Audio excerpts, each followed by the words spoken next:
Presque chaque jour, des corps dont la cause du décès est inconnue sont transférés à l'Institut médico-légal de Munich et autopsiés sur demande du ministère public. Au cours des dernières années, des découvertes inhabituelles ont été faites sur les corps de plusieurs nourrissons.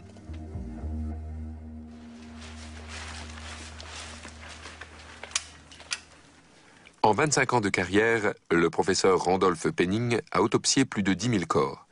Il a récemment constaté une multiplication des cas d'œdèmes cérébraux chez les nourrissons, comme il n'en avait jamais vu depuis qu'il exerce.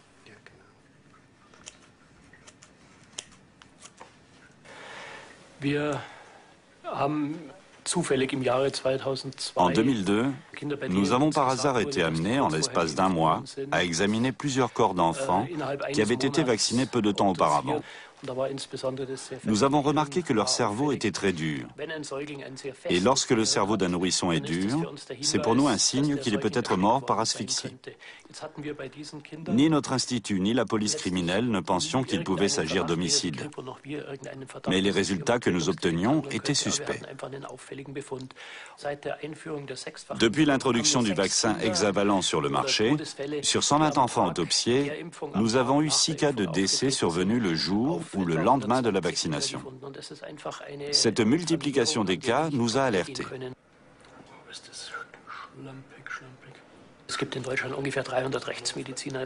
Il y a environ 300 médecins légistes en Allemagne. On se connaît entre nous. J'ai eu l'occasion de discuter avec des collègues qui ont autopsié des enfants dans ce cas.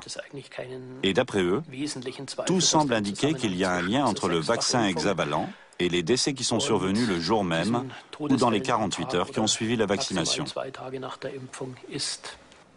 Le vaccin hexavalent protège contre la poliomyélite, la diphtérie, le tétanos, l'hémophilus influenzae de type B, la coqueluche et l'hépatite B. Un cocktail un peu trop explosif? Alerté par la multiplication des cas de mort subite inexpliqués, l'EMEA, l'Agence européenne pour l'évaluation des médicaments, et l'Institut allemand de recherche Paul Ehrlich décident de mener l'enquête. Un ancien collaborateur de l'Institut raconte qu'un des 2 vaccins hexavalents commercialisés avait retenu l'attention des chercheurs. Je travaillais encore à l'Institut, à l'époque où le premier décès survenu suite à l'administration du vaccin Hexavac a été signalé. D'après moi, il n'y avait pas à tergiverser, le vaccin aurait immédiatement dû être retiré du marché. De son côté, l'EMEA a réuni un groupe d'experts qui a jugé qu'on ne disposait pas de données suffisantes pour pouvoir prendre une mesure aussi drastique.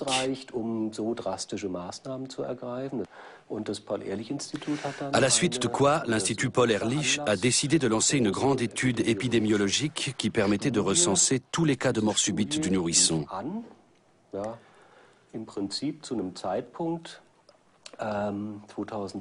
On a démarré l'étude en 2005. Et une semaine avant qu'on commence à recenser tous les cas de mort subite, l'EMEA a soudain publié un communiqué. Quand je l'ai lu, j'ai été très surpris. Le communiqué stipulait que la protection à long terme d'un des composants du vaccin Hexavac contre l'hépatite B était insuffisante.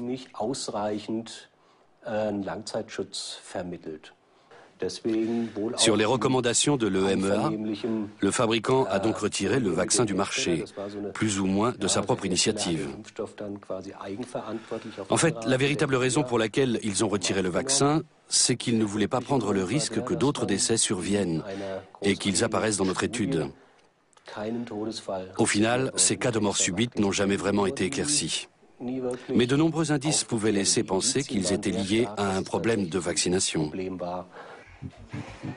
L'étude, qui doit se terminer fin 2007, ne fournira donc aucune explication sur les cas de décès suspectés d'avoir eu un lien avec le vaccin Hexavac, puisqu'il a été retiré de la vente. Un autre vaccin hexavalent est actuellement disponible sur le marché. Certains médecins légistes ont déjà signalé des cas de décès ayant eu un lien possible avec l'administration du second vaccin. Mais pour l'heure, il reste largement commercialisé.